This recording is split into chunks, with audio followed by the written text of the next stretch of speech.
people are really loyal to their comfort. And when they are forced to actually sustain things that they have on their own, they can get upset with whoever appears to have everything with no problem. Mm-hmm. Yeah. You ever had a person show you so much in every single way they can possibly show you that they didn't care less about you? Yes. And eventually you go, let me just move away from this person. It's not good for me.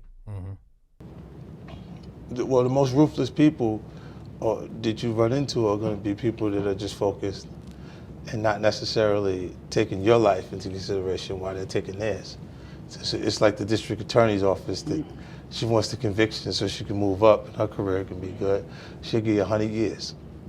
And you look and you go, why so much? Like, why you had to do that? And it was like, what? You did it. In her mind, is her doing her job and her moving up to the next level, and she'll just knock you over. You just become collateral damage. You can have a slight paranoia that helps you be aware of situations. Want everybody rooting for you. Still do. It does provide a focus when you have that many people on the outskirts of it. Like if you don't have in business, if you don't have competitors creator, your competition, you don't have to notify them. That's right. Pick somebody that's good in the field that you're in and make that your competitor. Like who's in your slot? That's the competitor. Who's the person that you feel like is sharper? Then watch that person and deliver. You know what I'm saying? If not, then you're not improving. Like, how long do you do things for people until it exhausts you to the point that you say, I won't do anything for you if you're ever under tough circumstances because you continue to offer me that energy. My grandfather said, if it rattle like a snake, if it slither like a snake, it's a snake. You ain't got to get bit to realize it's a snake. I lost money. You don't see my losses. Like it happens, periodically because look, I don't usually see people excited leaving the tables in Vegas if they didn't put chips on the table. You make investments in different things. Sometimes they win, sometimes they don't. More losses than wins, but when you do win, you win so big, it makes up for everything. Mm-hmm. And that's been the journey. I got that.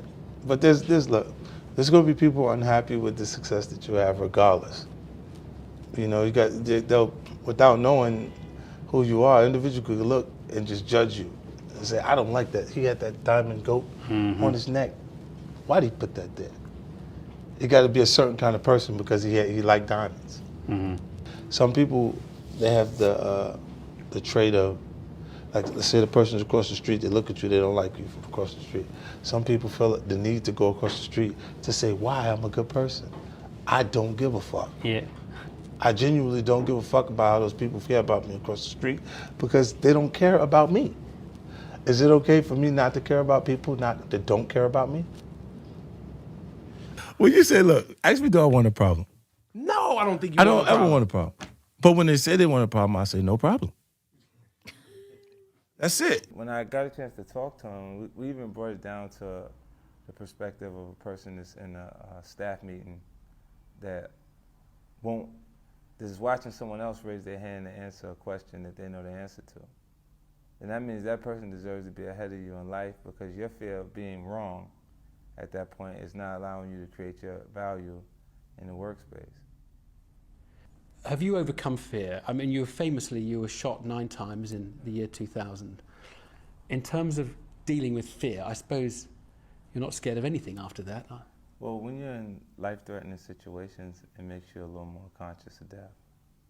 And the more that you are aware of your fate, the higher the probability you have a chance to live. So you're a little more free. Like I go into what Robert kind of identified as the core of my power is me being in business situations and being the person with the least fear at the table. And that's because I weigh these things up against my biggest losses in my life. So like the loss of my mom is the biggest thing that I've experienced. So walking into a room, even at the worst possible scenario, it won't damage me to the point or hurt as much as that hurt it.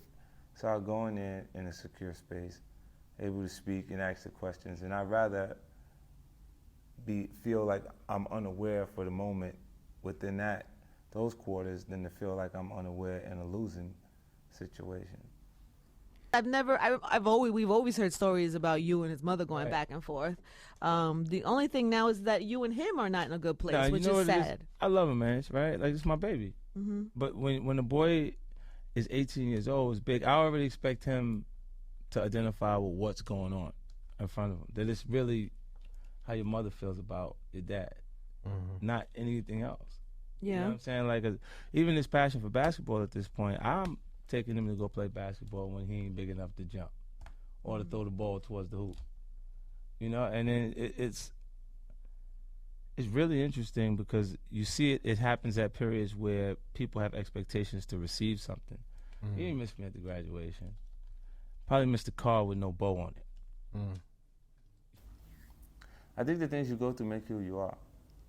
So I don't regret those things. I don't regret them because I don't think I'd be who I am today if I wasn't exposed to those situations. If you ask me, would I, those are unfortunate situations that I've had to experience.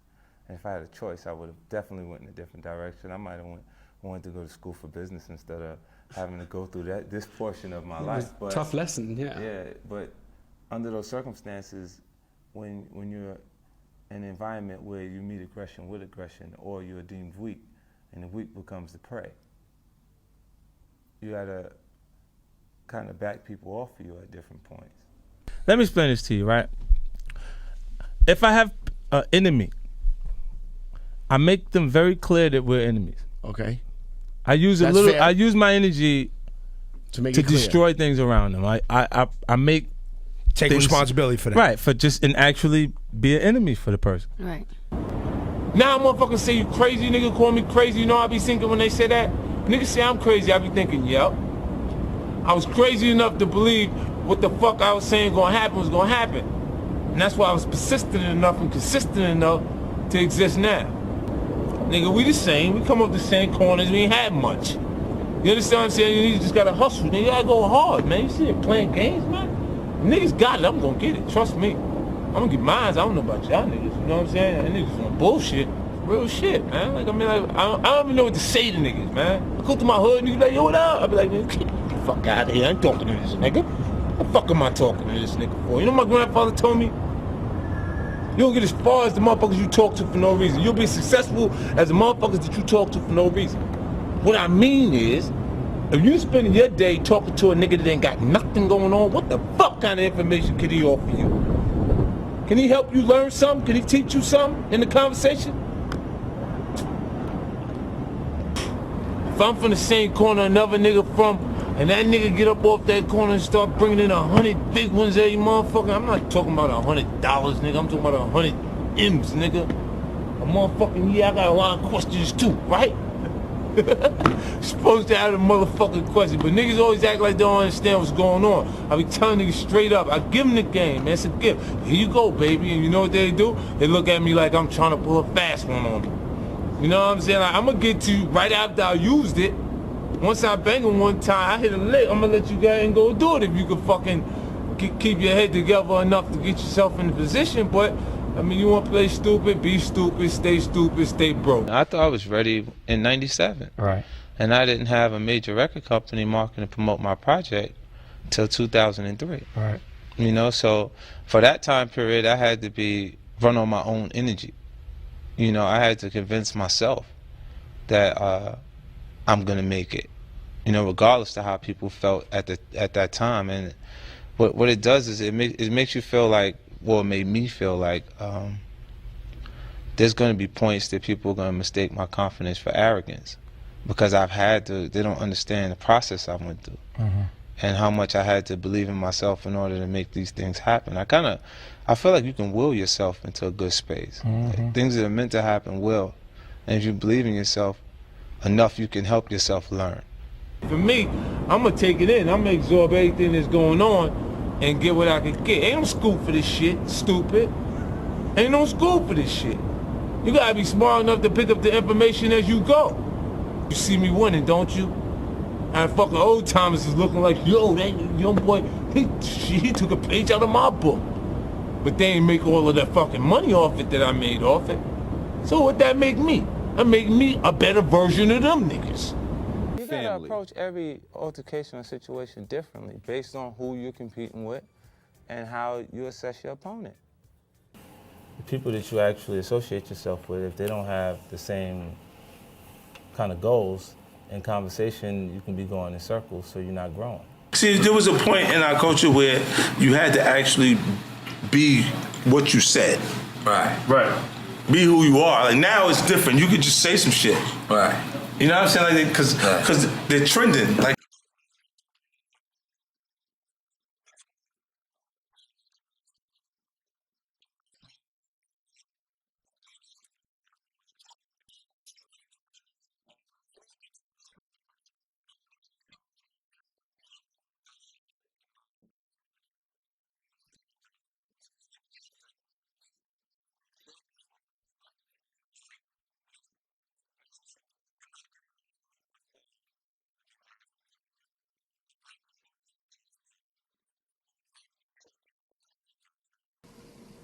Things don't happen when you want them to happen all the time. It happens when it's supposed to happen. When God has a plan for you to actually be successful, it'll happen for you. So you got to be persistent and consistent and work until it actually works. But, you know, I didn't have a plan B. I said it absolutely has to work. You know, so I stayed focused and I made it happen.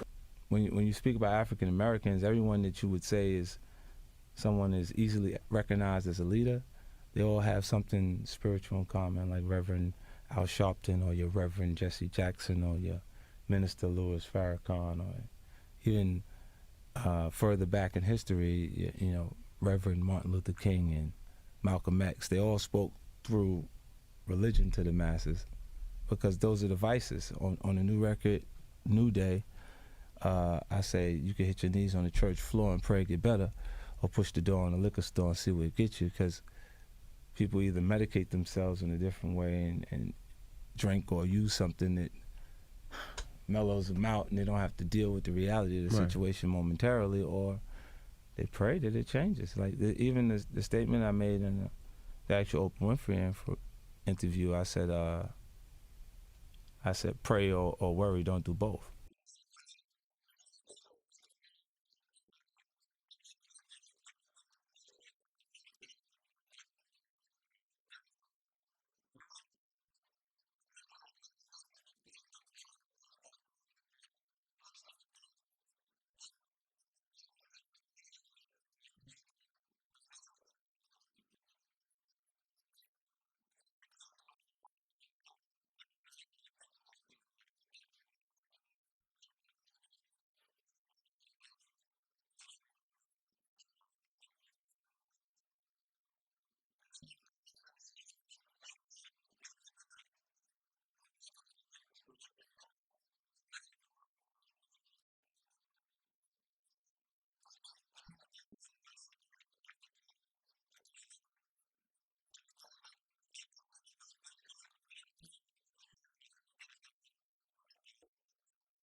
Now you're talking about not making money, Kev. Like I would do it, you know that. Like say if you don't like every decision that I've made, let's just say I hustle enough in front of you that you understand that I'm selfish enough to make the money. The people like to see you unhappy, especially, you know, if you're in a position where they feel like you're a winner, because there's no sympathy for winners at all. And they'll look at it, and if they feel like it irritates you in any way, consistently be there. The series got picked up. Power got picked up without Kanan existing in it. Mm-hmm. We created that afterwards. Like I had to get Courtney to stay working, so it had, like, we developed it for 2 years before it actually went on. That's why when they give resistance, don't change the idea. If you're passionate about it, continue to work on that project, and it'll come. It'll come around full circle. Like even in thinking that like with that as an idea, because you know some people, they fall in love with the fight. Mm-hmm. Like we talking about dysfunctional relationships. Right. You know, look, I'm not that much smarter than these guys, Charlamagne. The time period that I had between like it was '05, the massacre. Because at that period, look, from '03 to '05, I was on a whole experiment. Like, if the girls was excited about me, we was going. I don't care who it is. I wouldn't even know. It's fuzzy. It's blurry to me who was there at that point, right? Now, but '05, I was locking in because I was trying to understand what was actually going on. So, because Get Rich took off so fast. Yeah. So I was in the in the hotels. I'm on the phone with the lawyer. I'm saying, so what does this mean? Because the terms in the actual contracts are written within legal terms that I don't understand everything that's there. And I went through everything until I can know enough to use my gut instincts on how I want to do the deal. Meanwhile, everybody else is at the party. There's this nonstop party that's going on that they missed all of the information and stuff like that. So when it came time for them to secure keeping things going, they didn't do the same thing I did. Damn. So I think the part of hip hop is youth.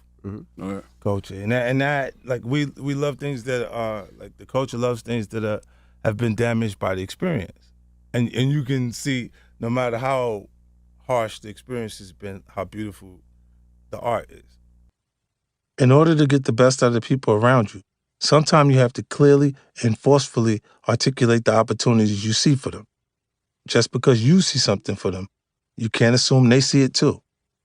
If someone's not responding to or taking advantage of the opportunities you've created for them, you're going to have to take them to that place.